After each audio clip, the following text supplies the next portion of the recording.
أعوذ بالله من الشيطان الرجيم. بسم الله الرحمن الرحيم. ذلك من أنباء الغيب نوحيه إليك وما كنت لديهم إذ أجمعوا أمرهم وهم يمكرون وما أكثر الناس ولو حرصت بمؤمنين وما تسألهم عليه من أجر إن هو إلا ذكر للعالمين. وكأي من آية في السماوات والأرض يمرون عليها وهم عنها معرضون وما يؤمن أكثرهم بالله إلا وهم مشركون. أفأمنوا أن تأتيهم غاشية من عذاب الله أو تأتيهم الساعة بغتة وهم لا يشعرون. قل هذه سبيلي أدعو إلى الله على بصيرة أنا ومن اتبعني وسبحان الله وما أنا من المشركين. اے پیغمبر صلی اللہ علیہ وسلم، یہ تمام واقعات غیب کی خبروں کا ایک حصہ ہے جو ہم تمہیں وحی کے ذریعے بتا رہے ہیں، اور تم اس وقت ان یوسف کے بھائیوں کے پاس موجود نہ تھے جب انہوں نے سازش کر کے اپنا فیصلہ پختہ کر لیا تھا کہ یوسف کو کنویں میں ڈالیں گے۔ اس کے باوجود اکثر لوگ ایمان لانے والے نہیں ہیں، چاہے تمہارا کیسا ہی دل چاہتا ہو، حالانکہ تم ان سے اس تبلیغ پر اجرت نہیں مانگتے۔ یہ تو دنیا جہاں کے سب لوگوں کے لیے بس ایک نصیحت کا پیغام ہے، اور آسمان اور زمین میں کتنی ہی نشانیاں ہیں جن پر ان کا گزر ہوتا رہتا ہے، مگر یہ ان سے منہ موڑ جاتے ہیں، اور ان میں سے اکثر لوگ ایسے ہیں کہ اللہ پر ایمان رکھتے بھی ہیں تو اس طرح کہ وہ ان کے ساتھ شرک بھی کرتے جاتے ہیں۔ بھلا کیا ان لوگوں کو اس بات کا ذرا ڈر اور خوف نہیں کہ اللہ کے عذاب کی کوئی بلا آ کر ان کو لپیٹ میں لے لے، یا ان پر قیامت اچانک ٹوٹ پڑے اور انہیں پہلے سے احساس بھی نہ ہو؟ اے پیغمبر صلی اللہ علیہ وسلم، کہہ دو یہ میرا راستہ ہے، میں بھی پوری بصیرت کے ساتھ اللہ کی طرف بلاتا ہوں، اور جنہوں نے میری پیروی کی ہے وہ بھی، اور اللہ ہر قسم کے شرک سے بھی پاک ہے، اور میں ان لوگوں میں سے نہیں ہوں جو اللہ کے ساتھ کسی کو شریک ٹھہراتے ہیں۔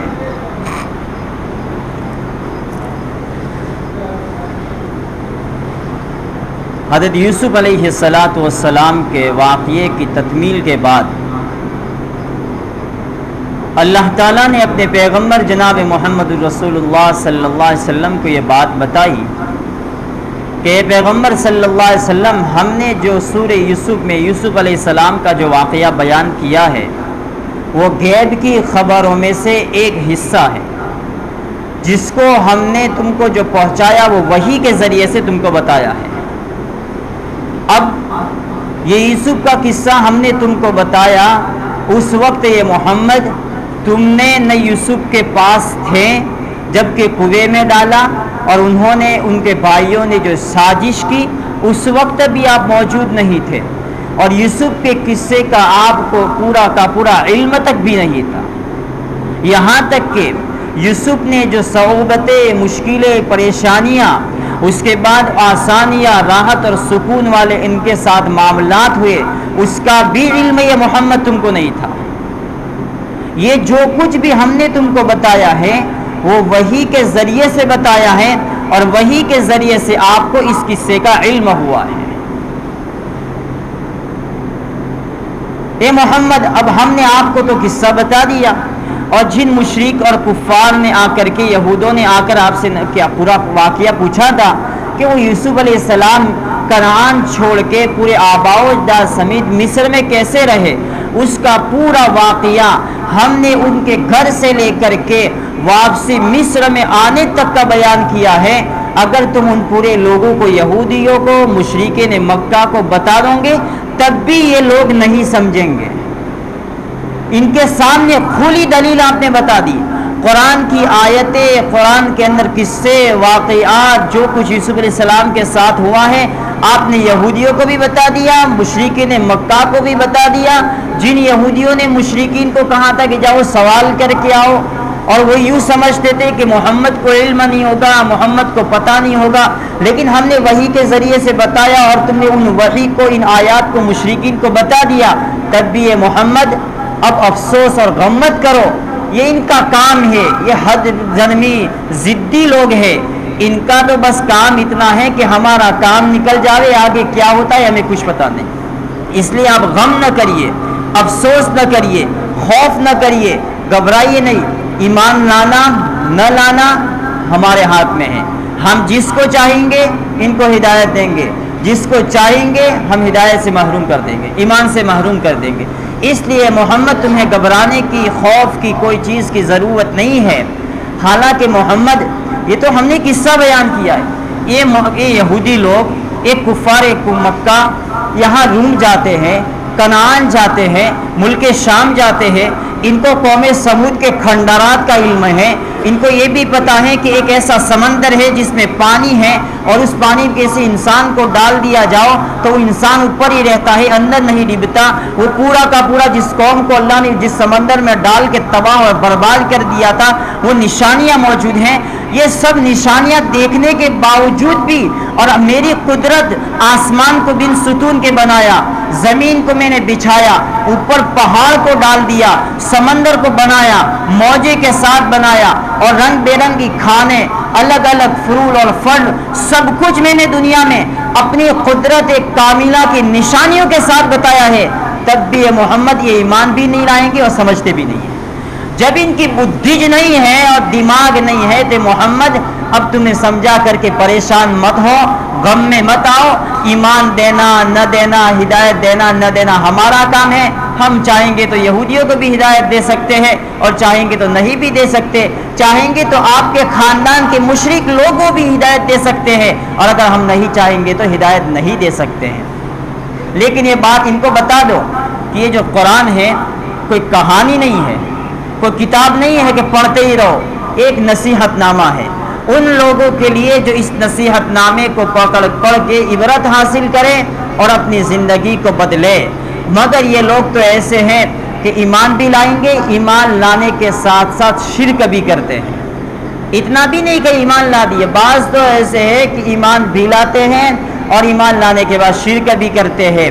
تو ان کو یہ بتا دو صاف طور پر کہ اللہ شرک کو پسند نہیں کرتا، اللہ شرک کو ناپسند کرتا ہے. اور یہ بھی صاف طور پہ بات بتا دو کہ میں تمہارے پاس اللہ کا سیدھا راستہ، ہدایت اور جنت کا راستہ لے کر کے آیا ہوں، اور تم کو اسی کی دعوت دیتا ہوں، اسی کی طرف بلاتا ہوں، اور میں خود بھی اسی راستے کی پیروی کرتا ہوں، اسی اللہ کے احکام کے مطابق چلتا ہوں. لیکن ایک بات یاد رکھنا، ہر قسم کے شرک سے اللہ پاک ہے، اور میں ان لوگوں میں سے نہیں ہوں جو اللہ کے ساتھ کسی کو شریک کرتے ہیں. اس آیت میں 3 چیزیں زیادہ تر سمجھنے کی ضرورت ہے. سب سے پہلی چیز ہے کہ غیب کا علم. اب یہ غیب کا علم کیا چیز ہے؟ غیب کے علم سے پہلے 4 شکلیں سن لو. سب سے پہلے ہے علم الغیب، عالم الغیب، انباء الغیب یعنی اخبار الغیب، الہام، کشف، وحی مطلوع اور وحی غیر مطلوع. میں نے آپ کے سامنے اقسام بیان کی. یہاں آیا کہ ہم نے غیب کے خبروں میں سے ایک قصہ اور ایک حصہ آپ کو بیان کیا ہے. غیب اور علم غیب یہ اللہ جانتا ہے. اللہ کے علاوہ کسی کو بھی غیب کا علم اللہ نے نہیں دیا. دنیا میں جو کچھ ہو رہا ہے، جو کچھ ہونے والا ہے اور جو کچھ ہو گیا، وہ سب کا سب اللہ کے علم میں ہے. اللہ کے علاوہ کسی کے علم میں کسی چیز کا غیب کا علم نہیں ہے کہ وہ اس کو علم غیب دیا گیا ہو اور وہ جانتا ہو. اللہ کے نبی صلی اللہ علیہ وسلم اور تمام انبیاء کو غیب کی خبروں کا علم دیا ہے۔ اب سنو تعریف، علم الغیب اس کو کہتے ہیں جو اللہ کے علم میں ہے، اور اخبار الغیب، انباء الغیب اس کو کہتے ہیں جو اللہ نے فرشتوں کے ذریعے، جبرائیل کے ذریعے سے نبیوں کو کسی بات یا کسی واقعے کا خبر دیا گیا، اس کو کہتے ہیں اخبار الغیب۔ یعنی جتنے انبیاء دنیا میں آئے ہیں ان کو کسی کو غیب کا علم دیا، بلکہ غیب کی خبروں کا علم جبرائیل کے ذریعے سے پہنچایا گیا ہے۔ کیسے؟ ہم نے سنتے بھی ہیں اور ہم سنتے ہیں کہ قیامت سے پہلے قیامت کی نشانیاں پیدا ہوگی۔ ایک مرتبہ جناب رسول اللہ صلی اللہ علیہ وسلم فجر کی نماز پڑھ کے ممبر پر کھڑے ہوئے اور ظہر تک قیامت سے پہلے جتنی بھی نشانیاں آنے والی ہیں سب بتا دی۔ پھر ظہر کی نماز کے بعد ممبر پر کھڑے ہوئے عصر تک، اور جتنی اللہ کی طرف سے جبرائیل نے قیامت کی نشانیاں بتائی تھی پھر بتا دی۔ یعنی آپ نے فجر سے عصر تک جو باتیں قیامت سے پہلے ہونے والی ہیں ساری بتا دی۔ یہ اللہ کے نبی کو غیب کی خبروں کا علم پہنچایا گیا تھا۔ کیسے؟ کہ اللہ کے نبی صلی اللہ علیہ وسلم نے ارشاد فرمایا کہ مکہ مکرمہ کے پیٹ کو چیرا جائے گا۔ اب یہاں مکہ مکرمہ کے پیٹ کو، تو پیٹ کا تو چمڑی ہوتی، تو چمڑی کو چیرا جائے تو پیٹ کو کیسے چیرا جائے؟ تو یوں بتایا گیا حدیث میں کہ اللہ کے نبی نے فرمایا قیامت سے پہلے مکہ میں پہاڑوں کو بالکل کلیئر کیا جائے گا اور بڑے بڑے راستے بنا دیے جائیں گے۔ اس کے ساتھ یہ بھی بتایا کہ مکہ مکرمہ میں جو پہاڑ ہے اس پہاڑ سے بھی لمبی لمبی عمارتیں بنائی جائے گی۔ تو آج کل حرم مکی میں جاتے ہیں تو وہاں لوگ دیکھتے ہیں کہ کعبۃ اللہ کے سامنے ایک بہت بڑا ٹاور بنا ہوا ہے۔ وہ اتنا بڑا ٹاور ہے کہ جس ٹاور کی سب سے اوپر کے فلیٹ پر تو انہوں نے گاڑی روکنے کے لیے اسٹاک روم بنا دیا گیا ہے، اور وہاں سب سے گھڑی بنائی ہے کہ مکہ کے باہر کی بارڈر سے اگر کسی کو ٹائم بھی دیکھنا ہوگا تو وہاں اس آرام سے وہ ٹاور پر نظر جائے گی تو آرام سے اس ٹاور کے اندر جو گھڑی لگی ہوئی وہاں سے ٹائم دیکھے گا۔ کعبۃ اللہ اور اللہ کے حرم مکی میں جو پہاڑ ہے اس پہاڑ سے لمبی لمبی عمارتیں قائم ہو جاویں تو سمجھ لینا کہ یہ قیامت کی نشانی ہے۔ پھر اللہ کے نبی نے فرمایا کہ چرواہے لوگ بڑی بڑی عمارتیں بنائیں گے۔ تو مکے کے اندر پہلے لوگوں میں تھوڑی ملیں فیکٹریاں تھی، بڑے بڑے گوڈاؤن تھوڑے تھے، وہ بکریاں اور اونٹ چراتے تھے، اور یہ بکریاں اونٹ چراتے ان کی نسلیں بڑی۔ تو یہ اللہ کے نبی نے فرمایا کہ بکریاں چرانے والے چرواہے لوگ بڑی بڑی عمارتیں بنائیں گے۔ تو یہ بڑی بڑی عمارتیں بنانے کا جو علم اللہ کے نبی کو دیا وہ جبرائیل کے ذریعے سے غیب کی خبر کا علم عطا فرمایا۔ پھر آپ نے فرمایا کہ قیامت سے پہلے برے لوگوں کو حاکم بنایا جائے گا۔ اب آج کل جو دنیا میں جتنے حاکم بنے ہوئے ہیں سب کے سب برے بنے ہوئے ہیں، اور یہ نشانی ہے کہ اب قیامت قریب ہے۔ یہاں تک کہ ہم نے اپنے علاقے میں ہمارے والد کی زبان سے سنا کہ ہمارے علاقے میں ایک سدپور کا علاقہ ہے، وہاں پر ہمارے ابا کہتے تھے کہ ہم منڈی میں جاتے تھے کبھی گلے وغیرہ کو بیچنے کے لیے، تو ایک بھنگی ہوتا تھا، وہ وہاں منڈی کے اندر کی جو کچرے ہوتے اٹھاتا تھا اور گٹر کو صاف کرتا تھا۔ آج بتایا گیا ہے کہ وہ بھنگی آج وہاں کی پولیس کی سب سے اعلیٰ ڈگری پر بیٹھا ہوا ہے، بھنگی اور اعلیٰ ڈگری پر بیٹھا ہوا ہے۔ تو یہ بھی سمجھ میں آ گیا کہ برا تھا اور برے لوگ آج حاکم بن کے بیٹھے ہوئے ہیں، یہ قیامت کی نشانی ہے۔ پھر فرمایا کہ امانت میں خیانت کی جائے گی، تو قیامت سے پہلے امانت پہ خیانت کی جائے گی تو یہ نشانی ہے کہ قیامت برپا ہوگی۔ پھر فرمایا کہ سورج اور چاند گرہن ہوگا، جب چاند گرہن سورج گرہن ہو تو اس بات کی نشانی ہے کہ قیامت آ جائے گی۔ فرمایا کہ مسجدوں میں شور و گل ہوگا۔ اب اللہ کے نبی 1400 سال پہلے بتا رہے ہیں، جبکہ مدینے کی مسجد میں جب کوئی صحابی مسجد میں پیر رکھتا تھا تو ان کے کپڑوں کی بھی آواز نہیں آتی تھی، ان کے چلنے کی بھی آواز نہیں آتی تھی۔ حضرت عمر کا عمل یہ تھا کہ مسجد نبوی میں جب صفیں صحیح کرواتے تھے تو ہاتھ میں کوڑا لیتے تھے اور صفیں صحیح کرواتے تھے۔ اور ممبر اور مصلی پر کوڑا رکھتے تھے کہ اگر کسی نے آواز نکال دی تو عمر کو کوڑا اس کی کمر کو سیدھی کر دے گا۔ مسجد میں آواز نکالنے پر اتنا غصے ہوا کرتے تھے۔ ایک مرتبہ حضرت عمر رضی اللہ تعالیٰ عنہ کے دور میں مسجد نبی میں کسی نے آواز نکال دی تو حضرت عمر نے پوچھا کہ کس نے آواز نکالی؟ تو حضرت عمر کو بتا گیا کہ وہ کسی ایک ساتھی نے، دیہات کا رہنے والا ہے، اس نے نکال دی۔ اور بتا بھی ہے کہ دیہات والوں کے دماغ تھوڑے اجڑ ہوتے، سخت مزاج کے ہوتے۔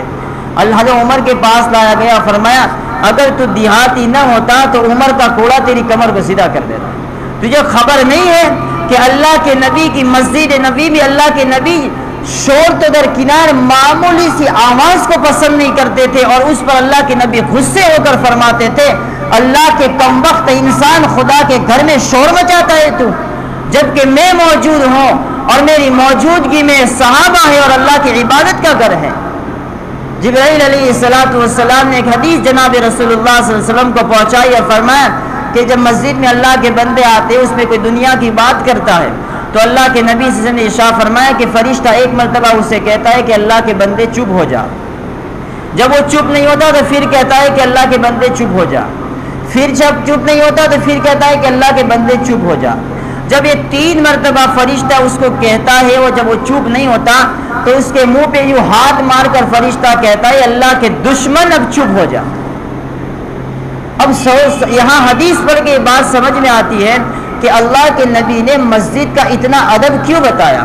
اس لیے بتایا کہ یہ اللہ کا گھر ہے۔ جیسے اللہ سکون کو اور چین کو پسند کرتا ہے تو اللہ چاہتا ہے میرے گھر میں بھی سکون ہو، راحت ہو۔ تو جب ایک فرشتہ دعا دیتا ہے چپ نہیں ہوتا، جب بد دعا دیتا ہے تو اللہ تعالیٰ فرماتے ہیں کہ اس پر بد دعا لگ گئی، کہ اس پر اللہ کا دشمن چپ ہو جائے۔ یہ اللہ کے نبی نے فرمایا کہ مسجدوں میں شور ہوگا۔ پھر فرمایا کہ قیامت سے پہلے پہلے عیسیٰ علیہ السلام فلسطین کی مسجد اقصی کے سفید مینارے کے اوپر اتریں گے، اور ان کا جب سر نیچے جھکائیں گے تو سر کے نیچے جھکانے کی وجہ سے ان کے سر کے اوپر سے پانی کے قطرے ٹپکیں گے۔ اب یہ بات تو اللہ کے نبی کو کیسے پتہ چل گئی؟ جبکہ اللہ کے نبی خدا بھی نہیں ہے اور آپ کو غیب کا علم خبر بھی نہیں ہے، یہ اللہ کے نبی کو پتہ گیا، وہ جبرائیل نے آ کر بتایا ہے کہ دیکھیے قیامت سے پہلے اس عیسیٰ علیہ السلام کو جو اللہ نے آسمان پر اٹھا دیا گیا ہے، اس عیسیٰ علیہ السلام کو قیامت سے پہلے آپ کا امتی بنا جائے گا اور مسجد اقصی کی سفید مینارے کے اوپر اتارا جائے گا، اور فرشتے کے 2 بازو کے ذریعے سے اتریں گے، اور اس مینارے سے پھر سیڑھی لگائی جائے گی، اور سیڑھی کے ذریعے سے پھر مسجد اقصی میں آئیں گے، اور مسجد اقصی میں آئیں گے اس وقت حضرت مہدی علیہ السلام بھی آئے ہوں گے۔ یہ مہدی علیہ السلام اس امت کے امتی ہوں گے، اور حضرت عیسیٰ علیہ السلام پیغمبر رہ چکے ہوں گے، لیکن بعد میں جناب رسول اللہ صلی اللہ علیہ وسلم کے امتی بن کے رہیں گے۔ اتنا تو واضح بتا دیا۔ پھر اس کے بعد اللہ کے نبی نے یہ فرمایا کہ مہدی علیہ السلام مصلی پہ کھڑے ہو کے نماز پڑھیں گے، اور ایک نبی میری امت کے پیچھے کھڑا ہو کر کے نماز پڑھے گا۔ یعنی یہ غیب کی خبر کا جو علم ہے وہ اللہ کے نبی کو جبرائیل کے ذریعے سے پہنچایا گیا ہے۔ پھر یہ فرمایا کہ دجال نکلے گا، آ رہا ہے، شانتی رکھیو، اس لیے کہتا ہوں کہ سدھر جاؤ، اور سب کو پیغام دے رہا ہے۔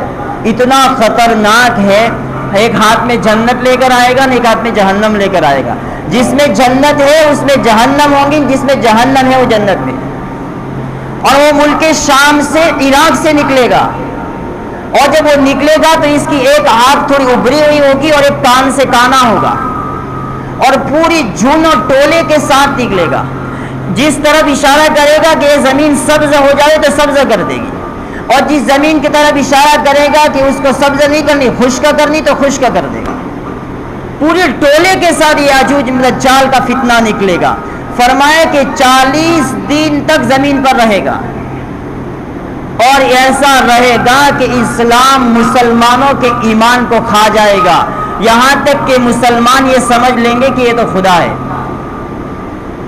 اتنا آگ میں سے جنت اور جنت میں سے آگ، یعنی لوگ یہ سمجھیں کہ یہی خدا ہے، اور کانا ہوگا، اور اللہ کے نبی نے یہ فرمایا کہ یاجوج ماجوج کی قوم اور دجال مدینے تک بھی نہ آئے گا۔